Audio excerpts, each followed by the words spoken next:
Ebullient greetings. I'm your host, Jacquie Bird of Jacquie Bird Spiritual Wellness, your guide to stress and anxiety relief, mindfulness, awareness, self care, self love, and personal growth.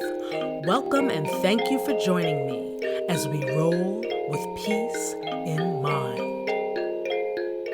Greetings and welcome.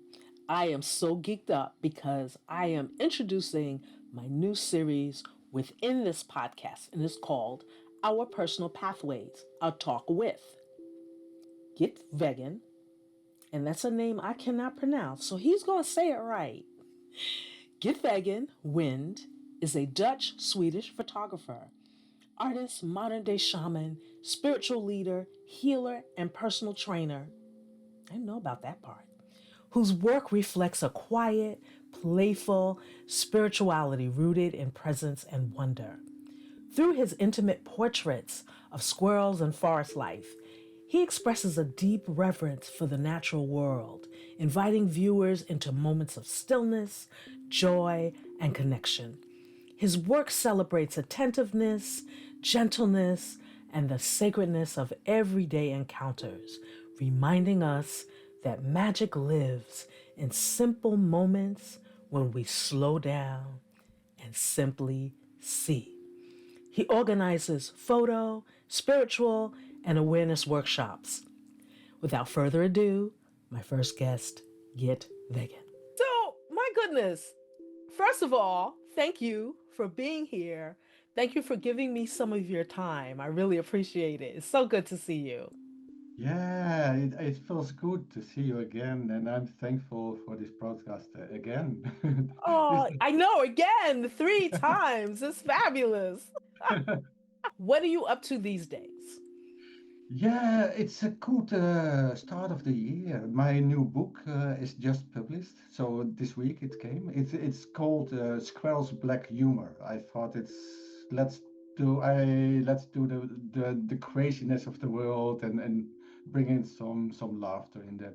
Ah, And another book with Bradley. Bradley Crayley. He's very famous. So mm-hmm.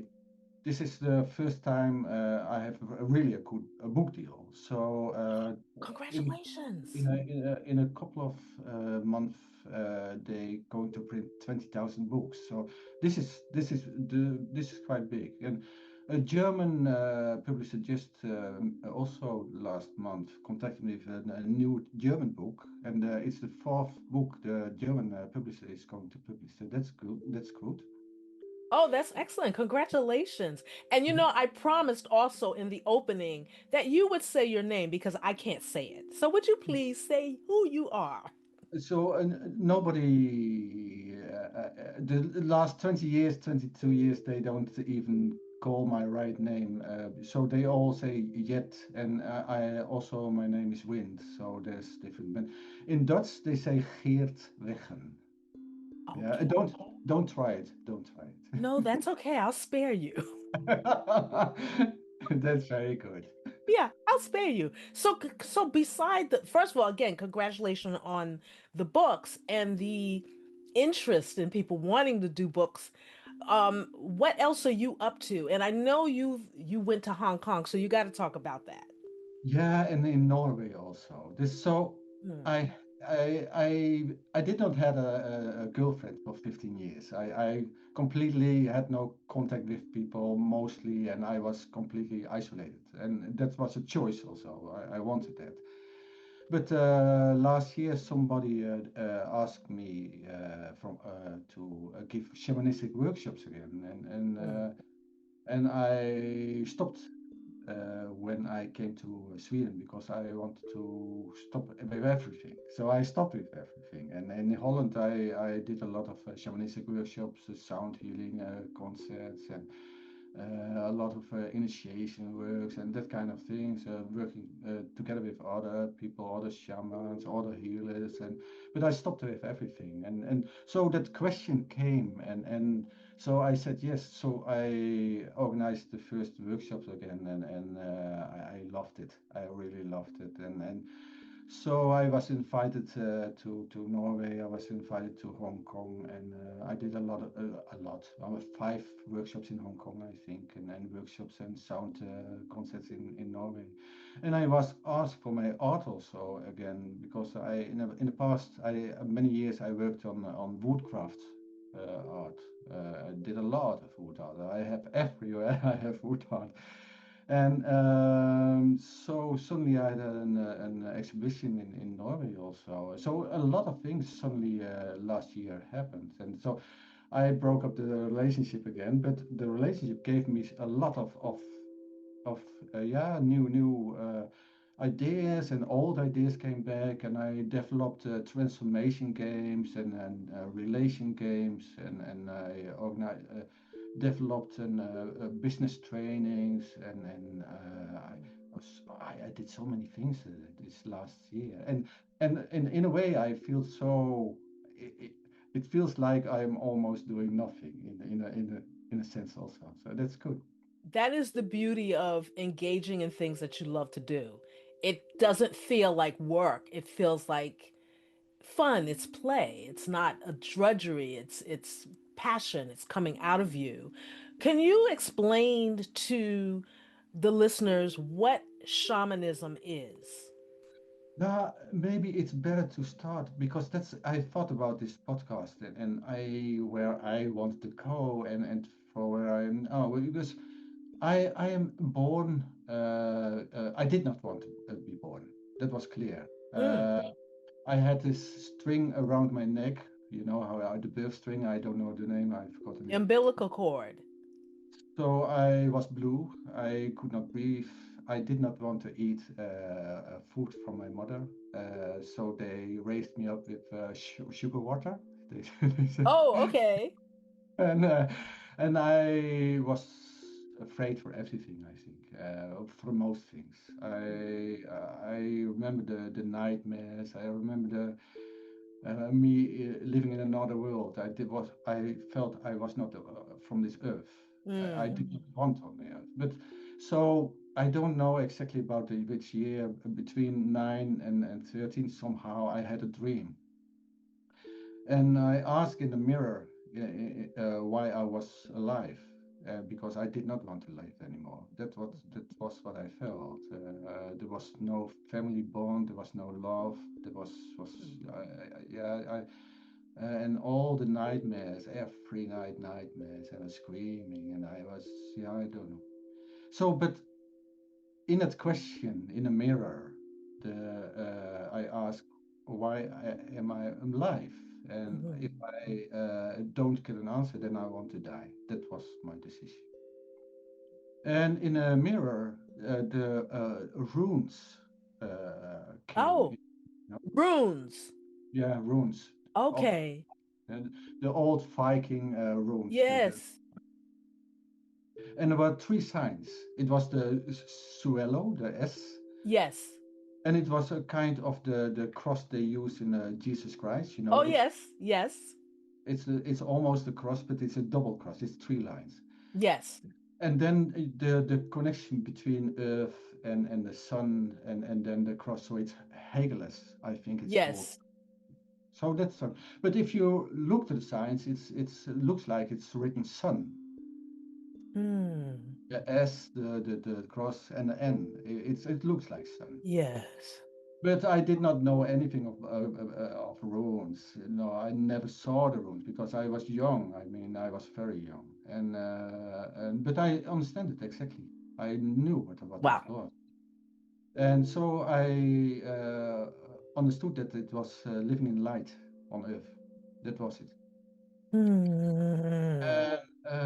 So it's a shamanistic thing already from the start till now. That's the way I lived. Or so the dreams in my life wrote me in where I have to go somehow. And from that moment, I when I wake up, and I said to my father, "You never hit me again." Hmm. I said I will not go to the doctor anymore because I had asthmatic bronchitis, and I had to have a medicine for my lungs every day, and I have to to the doctor every week. And I said I don't go to the doctor anymore, and I said that I don't take the medicines anymore. So I made some decisions after that dream. And I was scared for everything. I before really for the dark, for school, for women, for going in places. I was allergic for almost everything. They did test, and I was really allergic.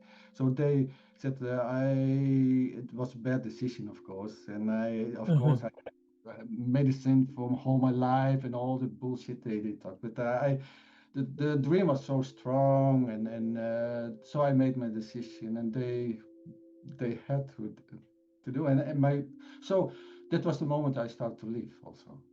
Yeah. Yeah, and so that kind of world is very connected with the spirit world, and it's very Mm-hmm. connected with shamanism already. And it was easy for me in that time to live in a spirit world in an than in a physical world. So I had many years problems to come in this physical body, in this physical thing, simple things like talking a message in an answering machine, for example, that kind of I could not do that kind of simple kind of things. So um, that's why I think the isolation here has been so good in Sweden, because I gave up shamanism, I gave up my workshops, I gave up people, and I became more earthly. I built my own house. I digged so much in the ground, so much in the nature. So I in the last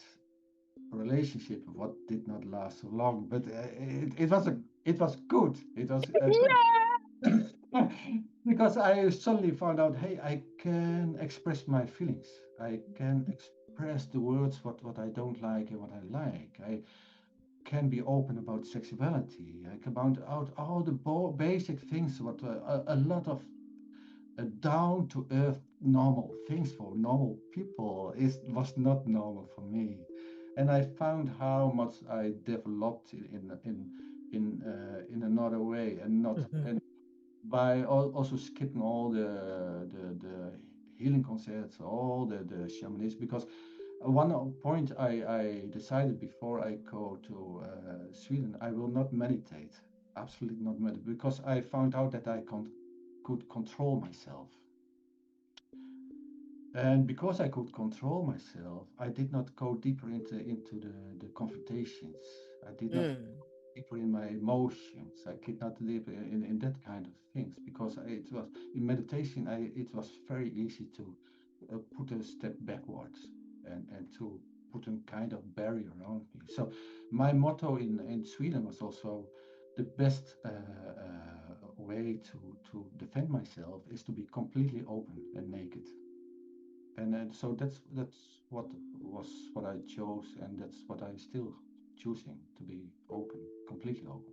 Well, Yeah. that's that's pretty amazing. I think that one of the hardest things for people is to actually commune with themselves and to know, first of all, who they are, or to have an idea who they are, that is not dictated by their job, their career, where they come from, the color of their skin, where they live, just the bare bones, the spirit of who you are, the soul of who you are.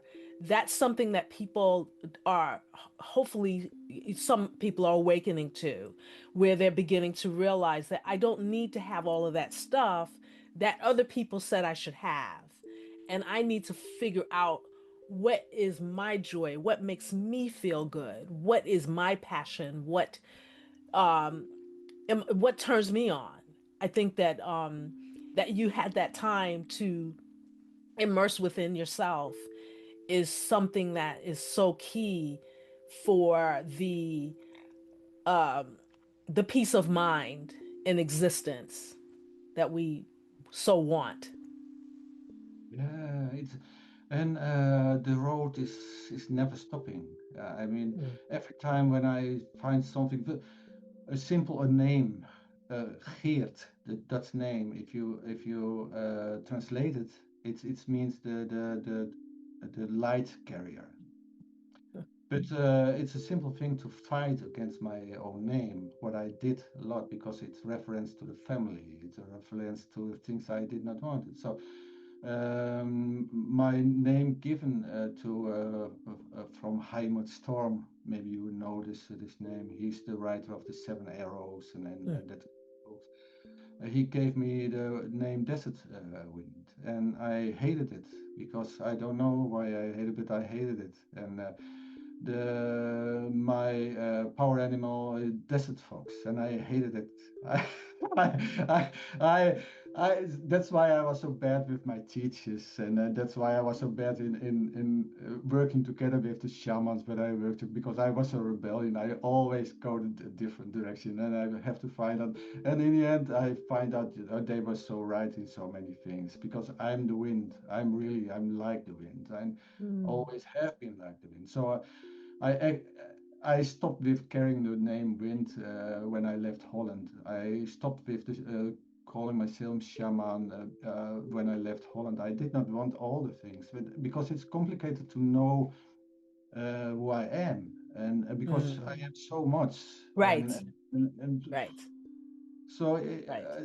what do I use? And it's Huh. also as a photographer, I use my it has become an brand name, Geert Weggen. So then it's very hard to go back to wind because then it's a split again between two worlds because yeah. So always the process is going on every Yeah. time when I and it's funny that you used Merkaba in your logo, Ah, you yeah. know, and that's the light carrier. That's what we both are very connected to. The Ah, Merkaba around our bodies to be light on Earth itself, and what the call is for you, I think, and for me, it's not about rebirth, and it's not right, about find something in paradise or a right, heaven's door that I have to say this I did wrong, this I did good. right. It's such a bullshit. Yeah, it's so I create my own belief and you create your own belief, and That is that's so true. I think that's interesting that you picked up on my logo. I this is a fairly new one. I had one. My first one was two hummingbirds because I love hummingbirds, and yeah, I was looking to. It's funny the journeys, the pathways. I was looking to. I was having an instrument made for me, and I wanted to have. It's called an ngoni. It's are you familiar with ngonis? maybe I don't know exactly. Okay, it's an African. They call it an African harp, and it looks like a kora, except it's a smaller version of a kora. And I was told it's also an older instrument than the kora. So I was having that made, and I knew I wanted something on the back that had to do with sacred geometry. And I Uh-huh. was looking at different symbols, and it was a matter of what the artist could do with tacks on the back of this ngoni. And so a lot of the things that I wanted, he was like, no, I can't do that, or it was too the ngoni wasn't big enough. And then I saw the Merkaba, and I went, Yeah, and I was like, I hope that he can do this. And he couldn't, but I decided to take it as a logo. It was like that. I got a download like, this is your logo. You need to change the one you have. And this is more apt to who you are right now and what you are looking to share in the world. So I just went with it. So I thank you for commenting on that.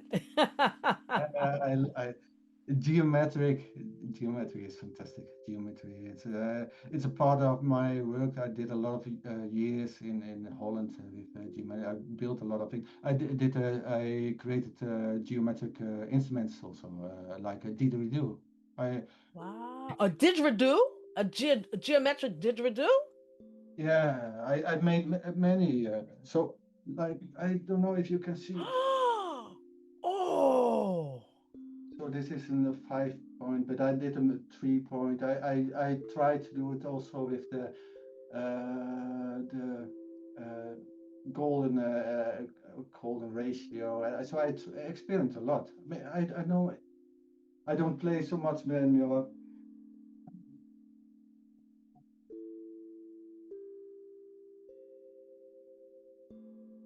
Oh, can't hear it.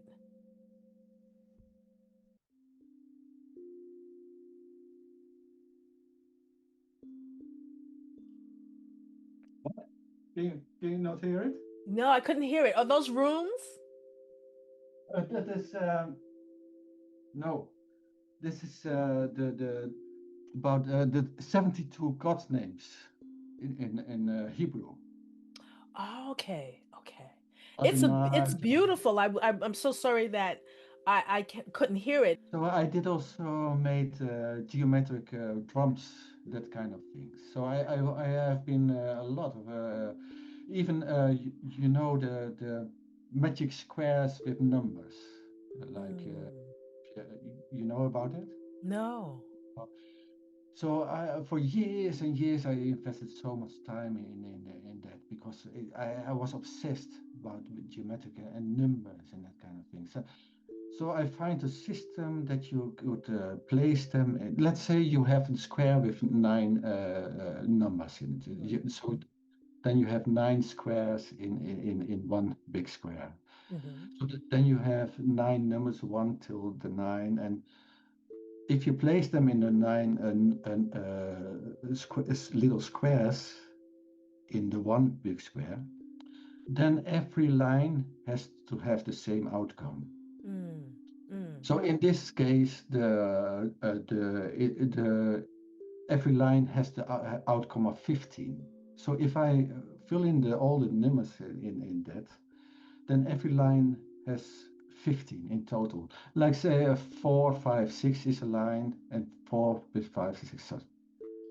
So I did that till the squares of 16. So you have hundreds of numbers, different numbers, and then every line has to have the same outcome. right. It's very harmonic. But then I even went farther. Then, if you look in 3D, so across eyes, you cross your eyes, then suddenly you realize that there is a deeper pattern into this. It's hard to explain, but I was completely obsessed with geometric and Merkaba and all all the things. So yeah, interesting. That's a Ah, connection we have, of course. yeah.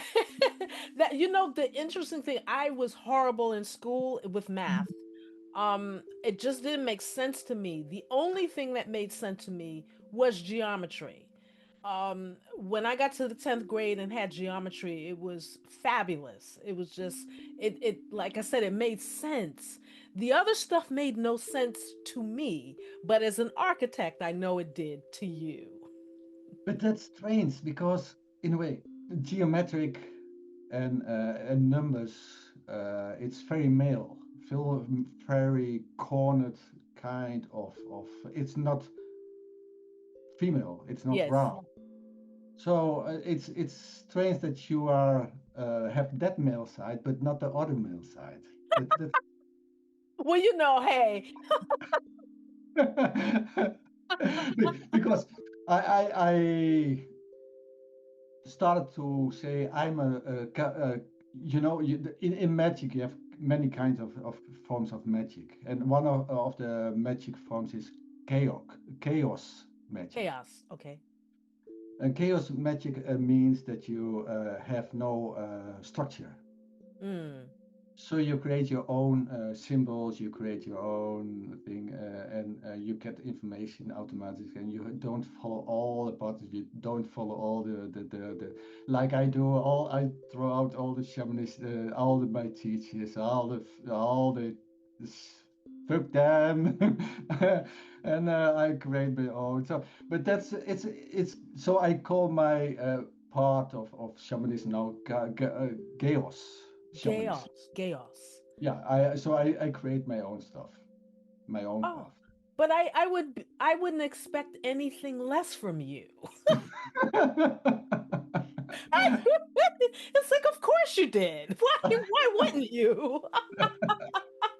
So now I've also been to Norway. I mean, it was a very short trip. I was in Oslo and I enjoyed it enormously. Where were you giving your workshops in Norway? It was a little village called Darvik, Okay. and it was 200 kilometers from Bergen. Maybe you know Bergen. No. It's the south west Okay. to the coast. Okay. Oh wow. Nice. Yeah, it's beautiful. I love Norway. I remember when I was as a child in family, we always went on holiday, and we took Scandinavia, of course. We took and I remember even as a child, I was very young. A few moments that we had some harmony in our family, and that was Norway also. Oh wow. Okay. Uh, Norway is beautiful. Wow. I just I didn't get to see much. I mean, we were in the capital, of course, and I mean, it was amazing to me because I had never seen the sun up at 10:30 at night. So that was kind of like, wow, you know. Um you because I was doing a show at the time, and so to come out of the theater and it's daylight, that was really like freaky for us, but also very fascinating because I we were there in June of that I year. thought so. I thought so. Yeah. Yeah, it was really I remember staying up late because I wanted to see when the sun actually went down. So it was at that point, it wasn't 24 hours yet, but we were close to it. So it was, I think it was like 4 when the sun started to go down. And then it seemed like as soon as it started going down, it went back up, it came back up. And it was just, there was something very magical to us as, you know, by and large about that. And then we went to Vigeland Park, which was like, whoa. But I would have loved to have seen a lot more. Maybe at another time I'll go. But I wanted to talk to you about your time in Hong Kong because I've also been there, and Hong Kong is one of my favorite places that I've been thus far. I can imagine. I can imagine. I was so not looking forward it. I thought What? Hong Kong, all the people, and I thought all I thought because I lived here 22 years here, isolated in nature and avoid all the people, and then I mean the whole 6 months I don't meet people only when I go to the shops quickly and to buy something. I even to Oh God, I thought this is extreme. This is, and but I stayed 1 month. Oh wow, I was there a month also. Also, I was surprised, really. I was completely. One thing was the I did not feel stressed. I Wow. feel very and I could still be connected completely with nature every day. And so every day I was in the nature, and I Mhm. was amazed how beautiful the butterflies and the beaches. It's I had problems with the air because it's very polluted. I don't know when you were there, but even there I swim a lot in the sea, but it's completely polluted. What The, time of year were you there? uh, 3 months ago. Oh, okay. I was there in, I mean, it's been a while, a long while, but I was there in the summer. So I believe I was there in the month of July in 2004. And it hadn't gotten, um, I don't think to the extent that you experienced as far as pollution. I know that other places I had been in Southeast Asia, the pollution was very shocking. Like when I was in Bangkok, I couldn't believe the amount of pollution. But I was based on Central Island, where all the banks are and the finance and stuff, and it was just pristine. It was just extraordinary. Where were you based in Hong Kong? It was called. It was on the mainland, and it was on the.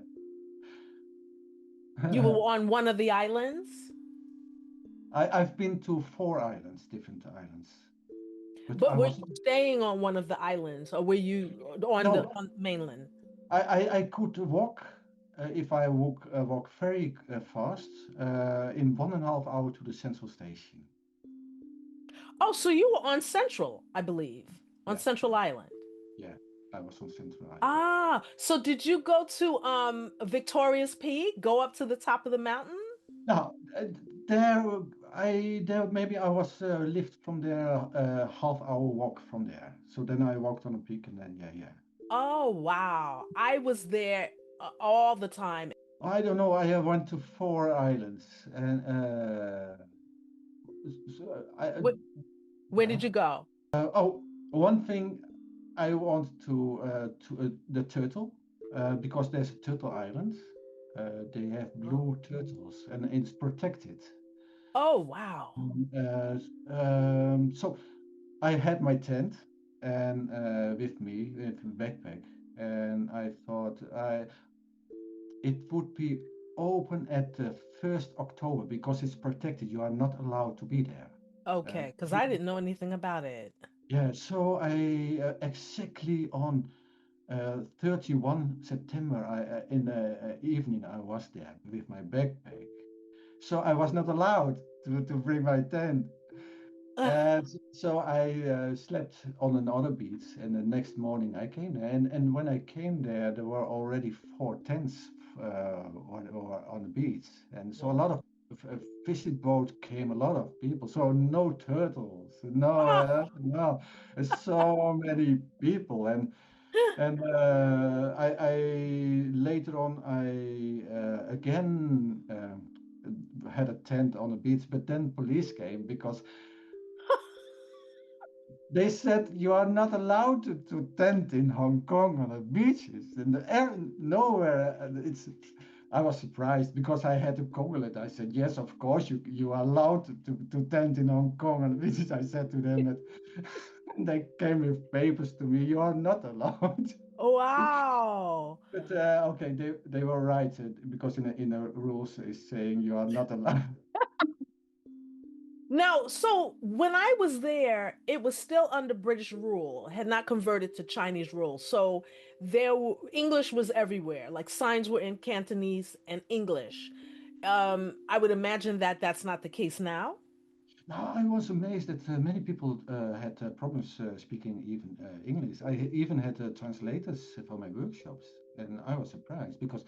So what China has done, I think they because at least 300,000 or more people left from Hong Kong. Hmm. You can say they escaped because that was one of my fears, and you don't Right. have to fear, but I don't trust the Chinese government. I don't Mhm. trust it because you have to be careful what you say. I even because in the old days when I was young, I hated already what have happened with Tibet, by example, Oh, okay. and Tibet is for me always have been special somehow. Mhm. Maybe it's a past life thing or whatever, but Mhm. so the what China is doing is killing spirituality. killing awareness because they don't want to have people with awareness. And Mm-hmm. funny in that is because if you know the work of twin fellow Melchizedek, I think so because you work with Merkaba, so maybe you are connected with.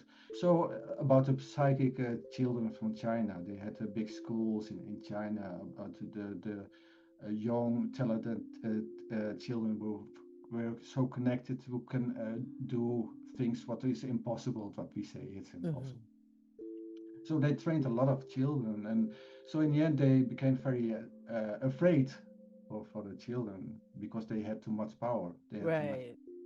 and that's exactly what China always have been doing since the 50s. Mm-hmm. Suppress the religion, suppress the awareness, and so why I'm saying that I read if I say in Hong Kong now, the Dalai Lama is fantastic, and I then you even can come in a prison already, and so the girlfriend where I stayed, you see how scared they are, how careful they are in giving their opinion, and so at least 300,000 people left from Hong Kong. I think much more, and they have filled it with a lot of Chinese people, of course, and that's going on already the last 20 years, and that's the way how they conquered the Right. government, Right. paid Oh, more people, paid more and infiltration, and now Hong Kong is gone. right. Hong Kong, Right. the way Yeah. you experience you because the man who I have now the new book with, he also lived. He was born in Hong Kong. Even he grew up in Hong Kong, and that's. I mean, that was the paradise because in Yeah. the English rule you had so much freedom. You there was expression. There was Yeah. it's Yeah. gone. So, but Oh it's, man. still, I was surprised how kind the people are because the people in the workshop, the people on the street, really lovely, lovely kind. Yeah, yeah, I loved it. Wow. I had a slightly different experience. I got stared at very hostilely the whole time I was there. I remember being on a train and this man was sitting across from me with his arms crossed and I mean, he didn't blink. He just stared at me for the whole time I was on the train, and I got stared at on the street. It was just really a little oppressive in that way. But on the other hand, I had a lot of freedom because my classes, I was teaching dance there, my classes were finished by noon. So I would get back to the hotel, I'd throw down my dance bag, I'd grab my camera, and I would just be off. And the place I was trying to remember is called Stanley Village, which was on the other side of Central Island. So I would go there. I'd go island hopping. I went to Lantar Island, which is where the big Buddha is. Yeah, yeah. Um, No, okay. The big Buddha is on the mainland, is it not? No, it's on the island. I mean, Oh, there's probably big Buddhas on the mainland, but the Lantar Island, which is where the airport is, there is a giant Buddha that's surrounded by I forgot how many statues that are also giant, and you have to walk up like these all these steps to get up there. I went there. I went to Llama Island, which only has two cities, at least at the time. It only had two villages, and you could walk from one end of the island to the other. I did that, even though I found out later I shouldn't have done it because by that time they were targeting Americans. But I was able to make the trek safely. You walk through the jungle. I mean, it was pretty um, awesome. I forgot the other island I went to, which was it had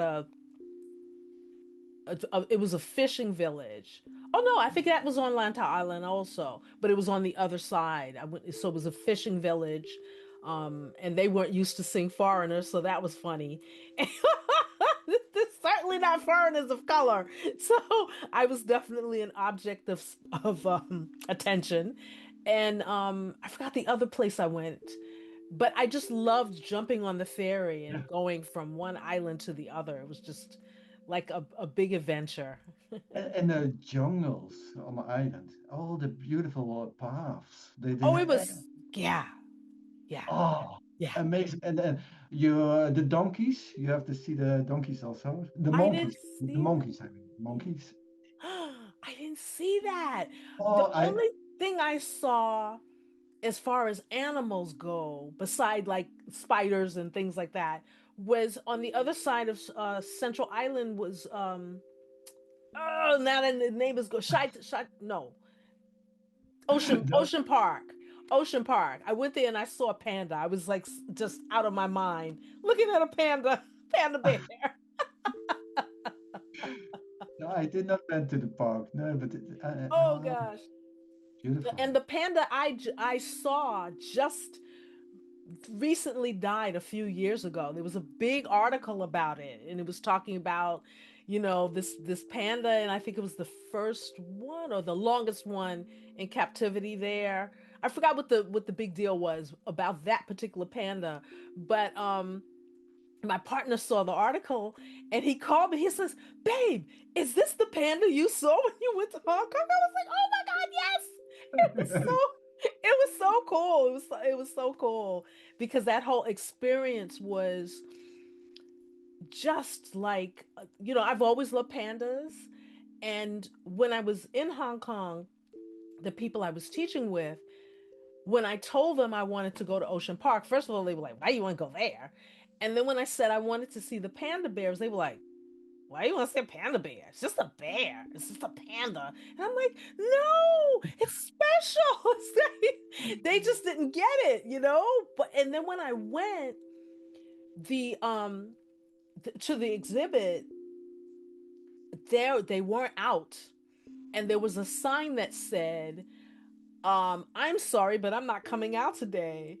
And there were a few other people standing there, and I read that sign. I was like, "I came all the way over here to see a panda bear, and I'm not gonna get to see a panda bear." I couldn't believe it, so I kind of just like hovered around for a little bit, and then and I started to like walk away, and then I heard this shout, and the panda bear came out, and he came all the way down the stairs, and he walked across the field, well, not the field, but the opening, the where they were, and he stopped right in front of me, and sat down, and I Wow. had an unobstructed view to this panda bear, and was able to take as many pictures as I wanted while he ate his bamboo.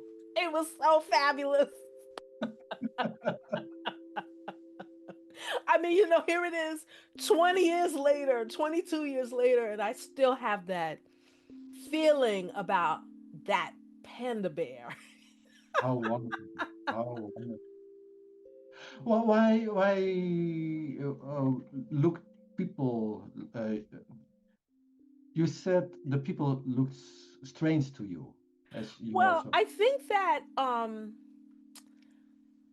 at that time, they weren't accustomed to seeing African Americans, and they certainly weren't accustomed to seeing African American women. And I think that the novelty of this human being sitting across from them or walking down the street was just I Yeah. don't know, it because I got the same reaction when I was in India. um Thailand, they didn't care. Bangkok, they didn't care. But um India, actually, that was worse because the stairs were um kind of hostile. And sometimes in Hong Kong they were too. And there was a woman, because where I was staying, it was near near the ferry, and that whole terminal on the weekends, the Filipino workers took it over. That was their day off. And so they would be sitting off on the grounds. I mean, that's how clean the place was.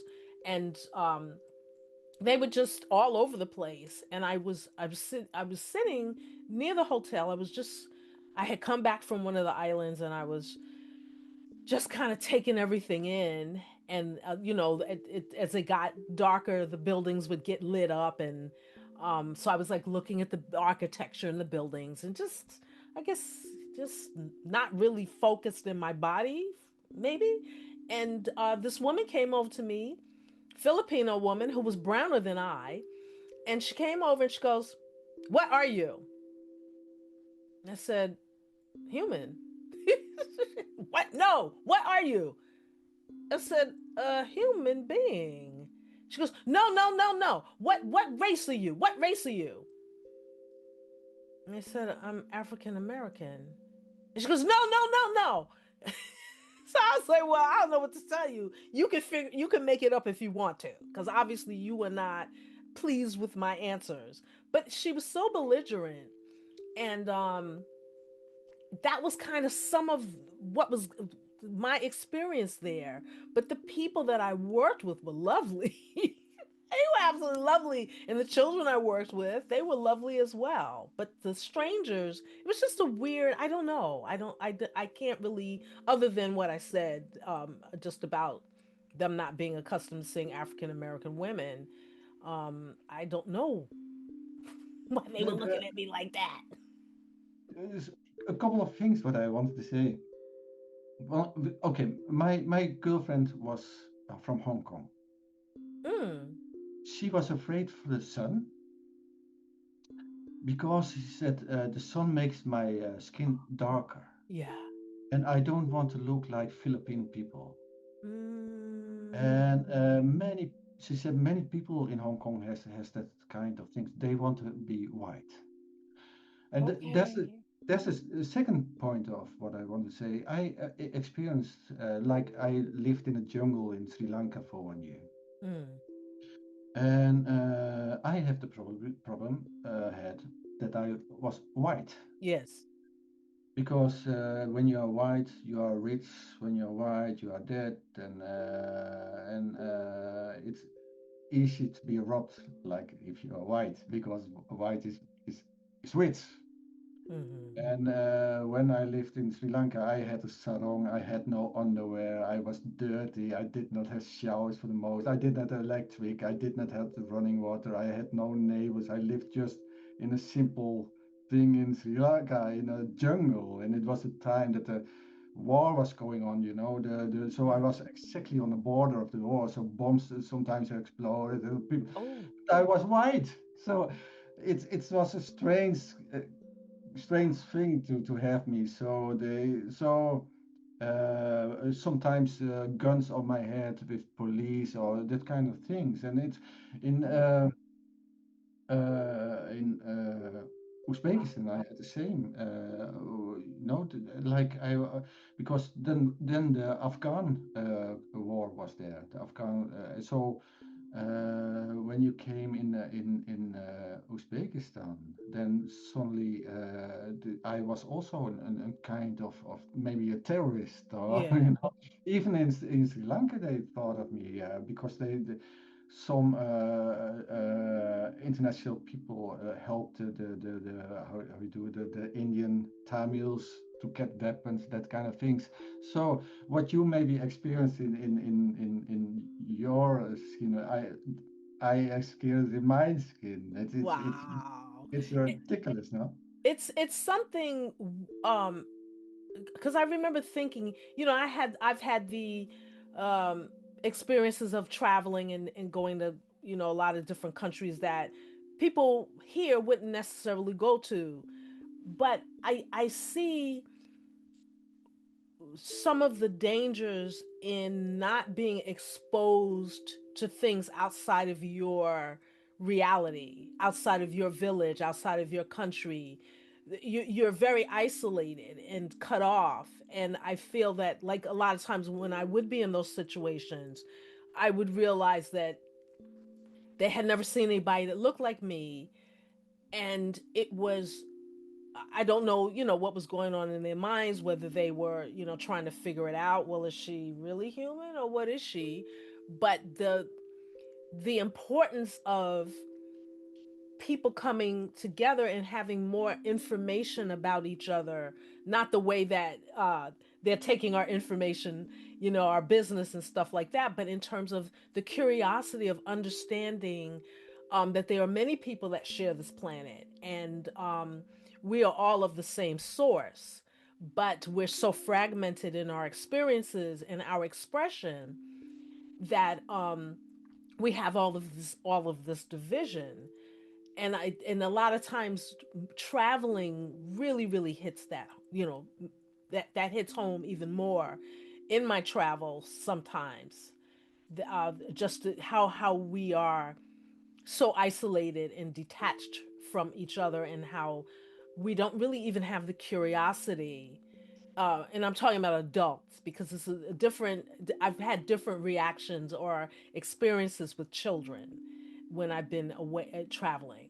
You know, their parents may stare at me, but they're looking at me out of curiosity. The kids, and they're looking at like, oh, is she friend? Maybe she looks friendly.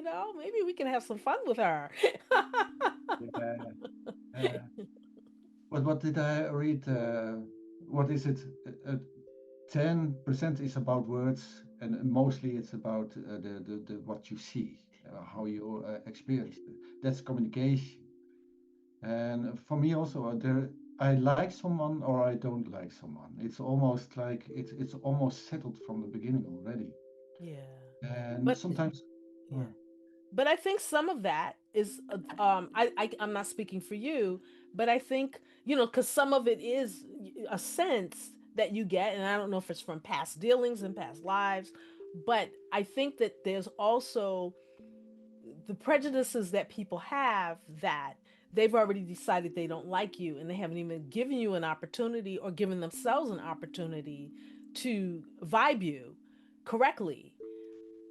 So that's like, but I want to ask you, and I'm glad that you have come back into the world. They should know who you are, and get to have discourse, to talk to you, and to hear your views and your experience. So I'm really glad that you um stepped out of the came out to people.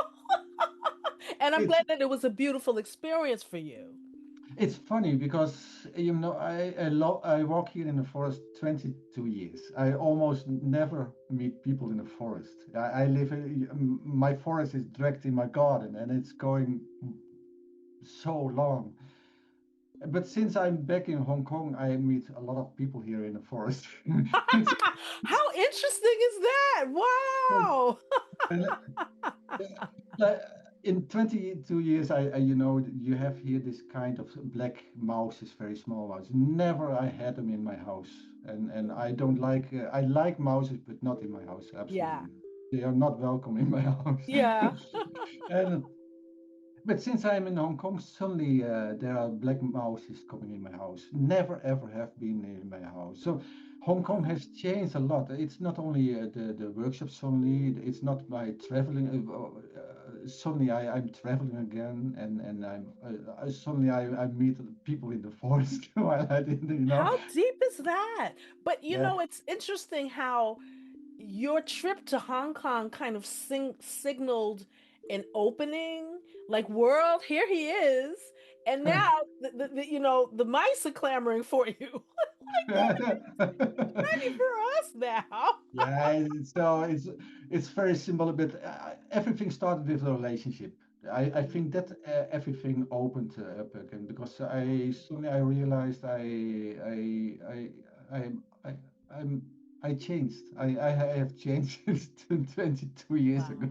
I'm But you know completely. what, though? I want to thank you, because what I want the listeners to know and understand is that when you and I connected, you were very much in your recluse period. And the fact that you agreed to talk to me, and like talk to me again during that time, is very special to me. And I appreciate that. Thank you so much. Yeah, you're right. Well, that's the feeling for me. I think intuition is always right. Yes. People are good or people are not good for me. People Hmm. feel good or does not feel good, and that's how how I am in my life, I think. And so uh, even when we just started the podcast, I see you and it feels good. It feels happiness and glad, and you know. So then that's nice to have a talk and but and that's what I tried to do in Holland when I did organized the workshop, to have people a lot of uh, answer on questions so that I can filter out and that I did not have the kind of people on workshops that I don't like, because if I, you know, I, for me, some workshops, many workshops were very tiring. It cost me so much energy, and that's Mm, also one of the reasons I stopped in Holland, because it took too much energy and it mm, was draining. And that was I wanted to go in another direction. I wanted to yeah. go much more and much deeper. But in Hong Kong, I suddenly realized, hey, I'm not tired anymore after a workshop. I'm not tired anymore after that. So Mm, even that process has changed. So that, wow. yeah, I think well, I shouldn't say I think I've learned and sometimes get reminded that perspective is really everything to a large degree, because how you view something is can help determine how the experience goes, because you're coming in with a particular energy, a certain energy that's positive, and so that kind of garners the energy of others that you're interacting it with in terms of being positive. But I want to talk about, actually I want you to talk about your photography, your work with the red squirrels, and how you actually began doing that. yeah. So I'm the fox. My power as animal is the fox. Okay. And when I built my house, uh, so I bought a very small house. Yeah, small house. And I went with my boat to Sweden, and you heard the story. Yes. And when I came here, I started to work with wood, but also I started to work with stones. So I built my house, and when I was almost finished, then I had a balcony and everything. Then I opened the door. There was a fox standing in front of my door. And the first thing I went back to the kitchen to bring some food, some meat for the fox, and he was eating that. And from then he came back 2 weeks. Every day he came to me, and I started following the fox with my camera. And what I in the end did, the fox followed me in the garden and that kind of things. And in the end, I managed to get the fox in my balcony, and I had a big box, and I still have the box, by the way. I still Wow. use it, and I got him in the box, and I took a photo from him, he was standing on stones like this, and photos, and I got rewarded of the photos, a photo of the fox, and they killed the fox a couple of weeks later, so the fox Oh. came to tell me after 2 weeks. But it was so I was so happy with that experience, and that was the moment I started photographing animals, oh, with into scenes. And funny that after that 2 weeks that he not come, exactly the day after there came a black bird, a black with dots, quite big as a crow almost like it. And from the first day he came and he ate out my hand, and I was surprised. Oh And I wow. did exactly the same.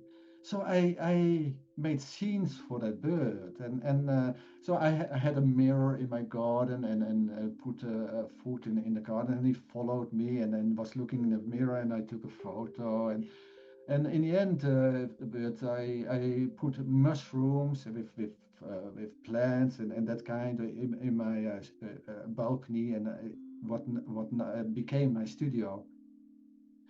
And I also got awarded for that kind of photos with the bird. 2 weeks, and the bird was gone after 2 weeks. and did not came back. And then the squirrels came, and I think it started with that I found a dead squirrel. I think, if I Mm. remember it, but my memory sometimes is very bad.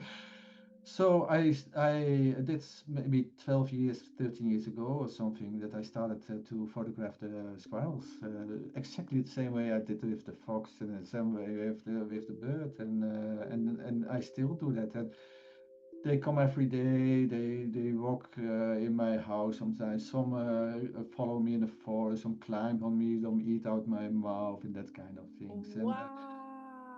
And I never expected to do my earnings with photography and then skulls and so they are my incomes. How I make money. That's the funny thing. But funny is I'm not a real photographer because like in Hong Kong, I don't walk with a camera to take photos. I Mm. the biggest live in a very small village and the biggest thing is a couple of years that a small house was burning and people were shouting and crying and now that's very rare in the village where I live. So Wow. normally, if you are a photographer, you go to there and you take photos. Right. But I go in the forest instead without, you know. And I thought, why don't I don't bring a camera, you know? I'm a photographer. But that's the point. I'm not really a photographer. I don't know. A photographer would do that. Like Hong Kong, as a photographer, you take your photograph photo with Yeah. you. So I don't know. So I'm a more an artist. I'm more experienced because I experience also the camera is a wall, Yes. and uh, it does not give the experience what's really going on. It's like Yes. almost it's like a stalker who is looking to people out of a window and Yeah. looking. It's almost like that because it's hard to make direct contact and even when the squirrels climb on me on the camera, still I'm so focused, obsessed on having a result and having that beautiful master moment. And so I even cannot say that I cannot say that I'm a real shaman. I cannot really say that I'm a real photographer. You know, it's it, it's it's funny that all the things it's yeah But you it's know fu- what? That makes a lot of sense to me because like when we go on, like one of our favorite places is Costa Rica. And I have my camera because I'm looking to get content. Most of what I post has beautiful scenes and things that are calming and soothing. So that's what I'm looking to get. But sometimes I have to remind myself, girl, put the camera down and just take in what is in front of you because you're right. You don't get the experience of the actuality of it if you've got the camera. You look back and you see the photos that you captured, but the experience of viewing that, smelling the air, the water, the leaves, that those intangible things a camera can't capture. And if you're just behind the camera all the time and you're not taking in what's in front of you and around you and under you and over you, you miss the connection to it. So I definitely can understand what you're saying about not really saying I'm a photographer. I think that sometimes what happens as we evolve is we realize that we are many things. And in a moment, you're being a photographer. In another moment, you're being a shaman. In another moment, you're being a student. In another, you have all of these aspects of self. We as humans, but we always have to get into this definition of and put you in a yeah, category. that's the hard thing of the and it's beautiful to say I'm nothing. You know, it's a it's I mean, I have. seen so many magical things in my life, Mm. and I experienced so many things also, and but I'm not in control of it, and every time when I try to control it, it's gone. And I Wow. think in why making photos, because in old days the Indians said, don't make a photo of me because you put my soul in a photo. Yes. And for many, many years, I burned all the photos from the past when I came Mm. to Sweden. Not for my friends anymore, not for myself, and I did not allow other people to take photos from me, and I did not make selfies. And I started to do that with the squirrels in maybe 6 years ago, something ago. But because so, why do we make photos? And then almost I go back to what is a soul? A soul is not another thing than memories. Uh, I studied a lot in Holland when what is really the soul for me, and a lot of thoughts I had in that concept, and my final conclusion was soul is memories. Mm. So if I have a part of my soul lost, then I have lost a kind of memory, a part Mm-hmm. of, and a memory is coupled with experience or whatever.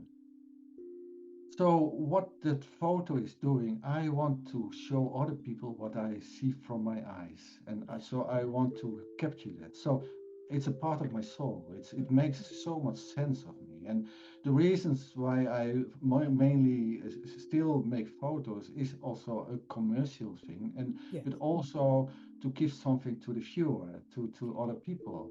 And That's that's why I call it also a real magic realism, because many people cannot understand that I can make this kind of photos because it does not make sense.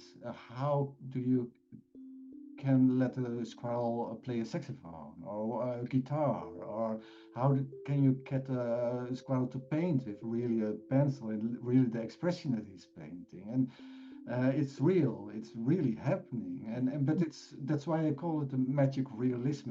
That's the same with shamanism. It does not make sense. How these things can happening, like Mm. the simple things, how suddenly I meet people in the forest. It does not matter if I'm in the morning or afternoon or whatever. Before I did not meet people. I Yeah. mean, if I met maybe 5 people in a year, it was a lot. Mm. But now I meet 2 3 people every week or something. It does not make sense. It does not make sense. But to So me, it makes perfect sense it's because you didn't want to see anybody.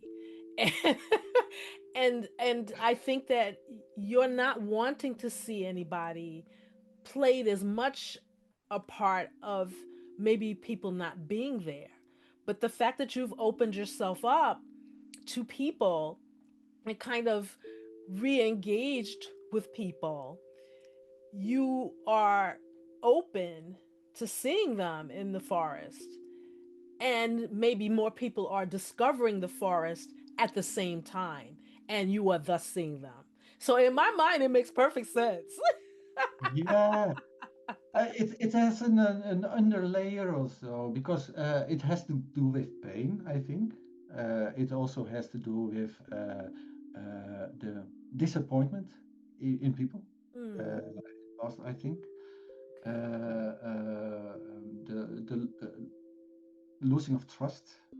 mm, I mean, when I sometimes when I suddenly there was people in the forest, sometimes I really hide it myself. I do really, yes. I completely did not want to disturb me in my energy. Mm-hmm. And that was many times I've had experience in this appointment in friendship, people who I gave my heart to, I could Yeah. not trust, and people who betrayed me, and people who were saying things and doing something else. And many people, most people still who I meet are like that.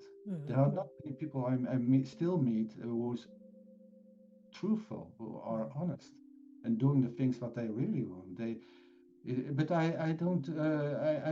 Realize that I don't get bothered anymore as I did Oh, before. bravo. Yeah. Bravo. No, that's huge because a lot of what I talk about is not so much worrying about other people's energy, because I also work with crystals. So people are into, oh, I need, black obsidian to block people's energy, and I need to, put surround my space with black tourmaline to block the energy. And to me and for me, and what I share with people is you can't do anything about anybody's energy. What you can do something about is your own. And as you clear yours, as you increase your vibration, you will, those people, you will barely even, they'll barely register because it's not part of your experience any longer. So I say, bravo! But it's funny also how I put my rituals around because the first week when I lived here, I put crystals in every corner of my garden Sure. and said nobody is welcome here. I dig them in the ground and but also the protection. So last year I thought, hey, maybe it's time to move and sell my house. Mm. And but working with crystals, it means also that they are so programmed, and it means also that if I suddenly want to sell my house, it's almost impossible because all the You where didn't did want I anybody coming, so they're not going to come. where did I put the crystals? I went and I Yeah. did that. They still are connected with my commands and with my directions, but I don't know where they are. Yeah. So, Oh my gosh. Well, you and I could probably talk hours more, but I'm going to wrap it up, and I want you to tell people, and I'll have this in the notes, but I want you to tell people where to find you, how to find you, and reiterate or repeat the books that you have and what's coming out and all that stuff. Go. yeah, if you Google on squirrel photography, uh, you see my name directly. It shows up. My we have my website. You can find me. You also about my workshops, photo workshops, but mainly also this awareness workshops, of course. Um, the new book coming with Bradley is called "You Are Not Crazy, but the world is more crazy" or something. I don't know exactly, but something like that. It's a beautiful. He's a beautiful writer with the humor photography. The my new book is just out, available since yesterday, Oh, 20 days. congratulations. And the Thank name? you. The, Squirrels, black humor. Squirrels Black Humor. Okay. And this is the first time that I combined images with photography. With and it has funny text. It's a beautiful book. I don't have it here, but it's beautiful. Ah. Oh, can you very briefly? I know I said I was wrapping this up, but I'm curious as to your take on AI as an artist. Yes, I started to do that. Why? Uh, Many things I cannot do in photography. So Mm-hmm. many things I cannot do, and I'm not. I can paint. I love that kind of expression, but I cannot paint what I imagine in my head. I don't. Okay. And what I found out, many artists have copied my work. Mm-hmm. They painted exactly my photos. They copy or the ideas I have. In all this 12 years I have, for me that's not art. That Mm. are not artists for me. There's no creativity in it. Right. And but people when they see their art, who have painted and we have drawn the photos, they say, "Wow, what an artist! What amazing! What they are! They're great!" But they copied exactly my work. Mm-hmm. And but when I talk about AI, the same people say this is not art. Huh. And I don't know the English word. It's idiotic. I call it because of course it's because the beautiful of IA is I have imagine an kind of things in my head how I want it, and I know I cannot achieve that with squirrels. Mm-hmm. And but this I can ask another artist to paint it or to draw it for me, Right. what will cost me a lot of money, but it's still my idea. Yes. And where's the creativity from the artist? Yes, of course, his style is there, but even I command for I selected art, so a lot of me is still there. So there I put in the IA. It's amazing, and what I also can do now is I have a static photo.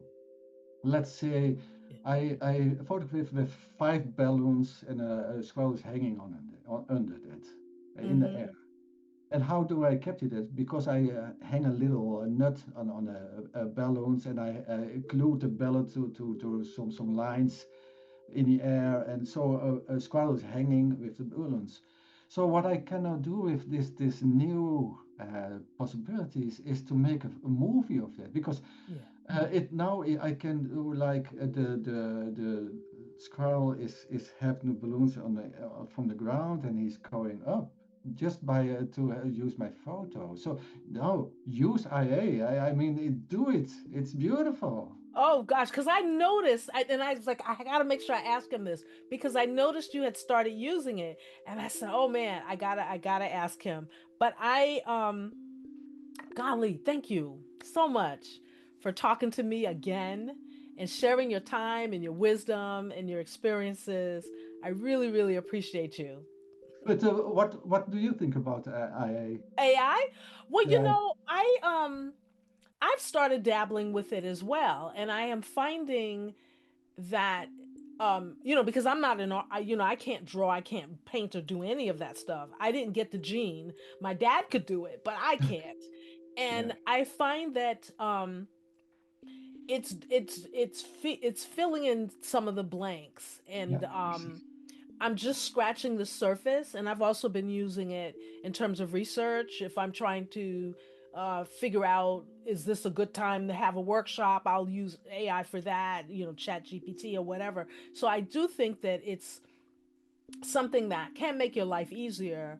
But I also hear people that are upset about it because of the ways that people will use it to hurt others. So I understand the dichotomy in it, but it's here. So I think that if you can learn how to use it to your benefit, where it is beneficial for you and those that you're looking to interact with, I think it's why not. I know that there are caveats in terms of the ways that companies are going in and building in areas that are being affected by the water and the electricity. I definitely understand Yeah. the cons of it, the pros and the cons of it. My hope is that as we move forward, more of the people that want it to benefit everyone get sway, and they can make it so that it is something that is of benefit to the population by and large, and not destructive to neighborhoods and communities. It will be destructive. It will be more destructive. It's Yeah. true. But Unfortunately. yeah, but make fun of it.